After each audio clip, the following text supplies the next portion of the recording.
Well, we're off for Christmas. It's Christmas Eve, so I decided I'm going to sneak out the shop and I'm going to do a couple little jobs on the BX.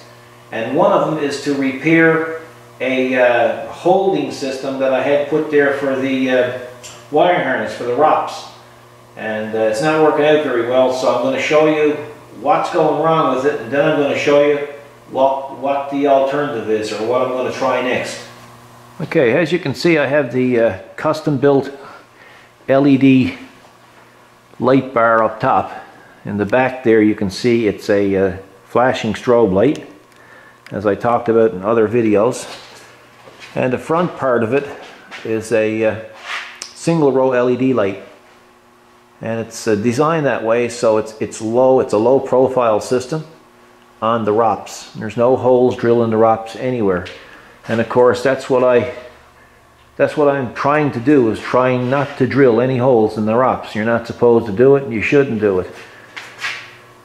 But while I was hooking up the wiring, and as you can see there's a few wires involved here, I had to use these stick-on cable holders or zip tie holders, and short term they work quite well. Long term they are terrible.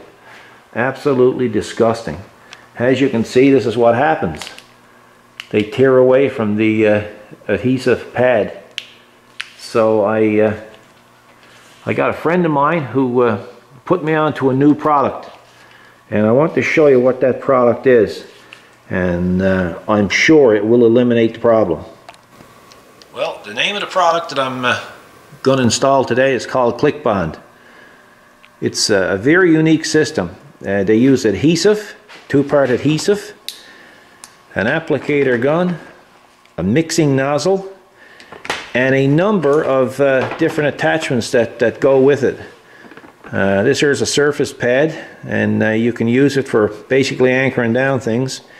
The outside case that you see here, that's only meant to hold it while the adhesive is actually curing. They come in different sizes, as you can see. There's another one here. And basically what you do is you peel off the pad there, and you clean this here, and you put some adhesive on it, and you stick it on, and that holds it in place. You push it down. This is almost like it locks in place. I guess that's where you get the click. And usually takes an hour or two to fully cure, and it's supposed to be a fantastic product, and I'm sure it is. It's a well thought out system by the looks of it. There's other different types of pads that you can get, like these are actually hold down pads, and I'm told they've been tested at 1,000 pounds when they're epoxied in, but normal operating range would be around 500. So it goes to show just how good that product is. Today what I'm going to be doing is I'm going to be replacing those tie wrap pads with this here by Click Bond. And basically what it is like a resin type of material, and this here is a pad. You just a peel and stick. So you peel it off, you put the adhesive around here, and then you push it on and stick it on. And like I say, in an hour or two it should be fully cured. My intent then is to prime it and paint it so that it becomes part of the ROPS. So I'm going to go back to the tractor now, and I'm going to tear off all the garbage ones that's on there.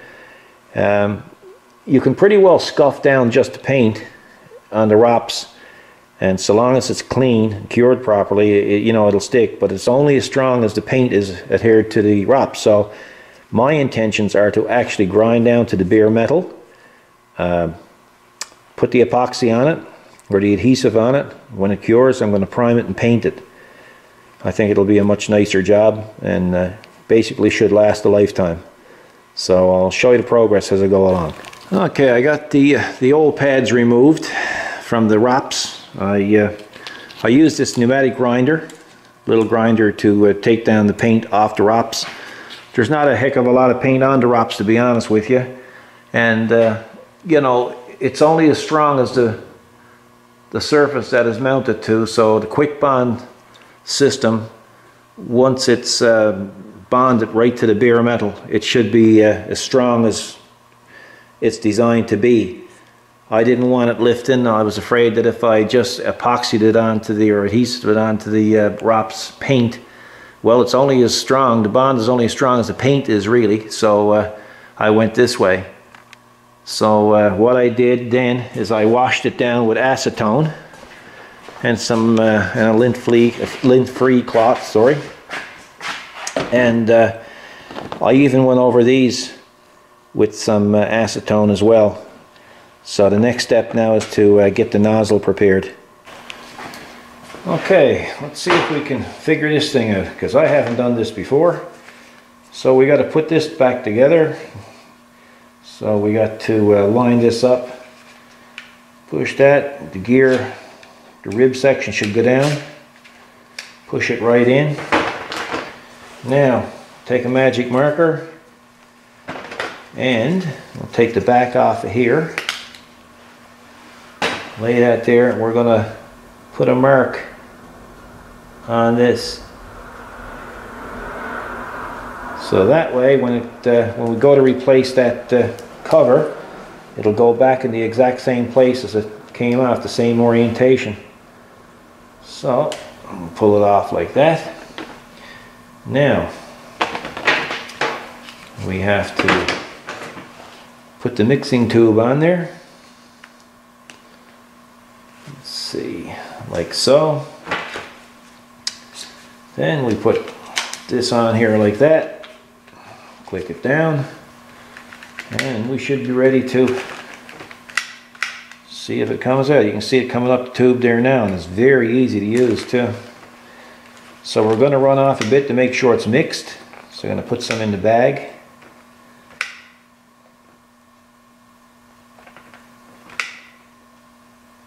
You don't need to squeeze hard, obviously. So then we'll take that out there now. You got to run off a little bit to make sure it's mixed good. Swat the bag, see what the consistency of it is. Make sure there's no lumps in it. And there's no lumps in it. It feels really good. So my next step now is to put a liberal amount on this. And you want to make sure you put enough on that'll squeeze out around. And that should be enough there. So I got to get a pair of, maybe I can pull this off with this clip here. Yeah, there you go. Should have done that first, I guess. Okay, so there's the adhesive. So now I'm going to do that the same with the 5 of them, and I'm going to go over. The adhesive should hold it to the ROPS, and I'm going to push it in until you see the adhesive coming out around, and I'm going to let it sit. It's a little bit cool and a bit damp here today, so I'm going to give it a couple of hours. But I'll show you what it looks like just as I squeeze it on there. Well, I got the anchors set in place, as you can see. You'll notice a couple of places I kept the vice grips up against them. It's better to have those little pads adhere to a perfectly flat surface if you can, because there's a little button in the middle of those things, and the idea of it is to keep that up against the metal, and it acts like a little button, and it clicks on. If the surface is not perfectly level, well then it might not click back, it might not hold it in as tight as you'd like. So that's why I used 2 clamps here, because the area that I chose was not exactly perfectly level. So, but it'll work perfectly all the same. So I'm going to come back in a couple of hours, and when they set up, and then I'm going to prime them and paint them. But I guess the first thing I got to do before I do that now, while that's curing, is I'll go put the nozzle away. So the nozzle is not reusable. So what we're going to do is we're going to discard this now, because shortly that'll be hard. And of course you remember now where I had the marks put on it. So we're going to put it back, twist it. We're going to take the adhesive out of the gun again, going to put it back on here just like it was, and I'm going to put it back in the bag. Now this really should be refrigerated for it to last longer, from what I've been told, although I haven't done it. So you should always check the expiry date before you use it. So that's done now, and the nozzle is removed.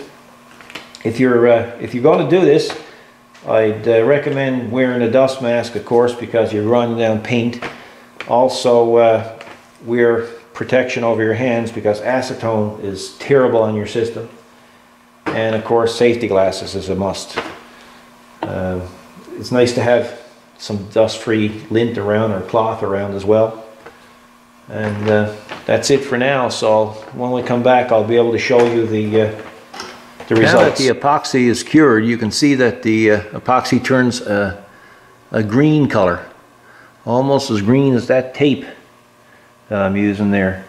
So what I'm going to do now is I'm going to use some high build primer and prime it over, and then I'm going to paint it Kubota gray.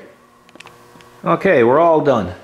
I got the primer sprayed on, the high build primer, and then I went and sprayed it over with some Kubota gray, and I must say it do look a lot tidier. I did make one change. I took the 2 small pieces of wire loom coming down from the wire, and I just put just a big wire loom over it.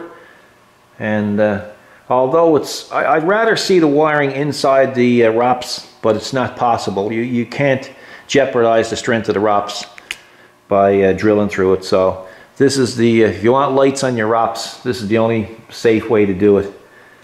But I'm really pleased with the outcome, and the Click Bond is definitely a nice product. Really happy with the outcome. It's going to be a product that's going to be a staple here in the shop. I'm going to start using it more often, and it just reflects on one's work when you see something tidy, done tidy. And of course it's much safer when you're using that product. So I hope you enjoyed the little video, and look up Click Bond on YouTube. There's a lot of information on it, and I think it's a really good product, and I think you'll find it good as well. So thanks for watching, and stay tuned. We'll have a few more videos in the weeks to come. Take care.